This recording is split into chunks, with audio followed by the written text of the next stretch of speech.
Hey everyone, welcome back to the channel.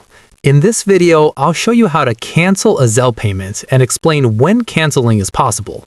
First, it's important to know that you can only cancel a Zelle payment if the recipient has not enrolled with Zelle yet. If the recipient is already enrolled, the money is usually sent instantly and cannot be canceled. To check and cancel a payment, open your bank's mobile app or go to your bank's website and sign into your account. Once you're logged in, go to the Activity or Zelle section where your recent payments are listed. Find the Zelle payment you want to cancel and tap on it. If the recipient hasn't enrolled with Zelle yet, you'll see an option that says Stop Payment or Cancel Payment. Tap that option and confirm. The payment will be canceled and the money will remain in your account.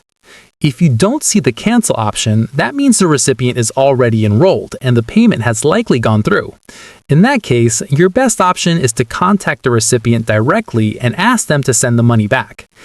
If the Zelle payment was scheduled for a future date, you can cancel it at any time before it's sent by tapping Cancel on the scheduled payment. Zelle does not charge any fees to cancel the payment. That's it for this video. If this guide helped you understand how to cancel a Zelle payment, make sure to like, subscribe, and leave a comment if you have questions. Thanks for watching, and I'll see you in the next one.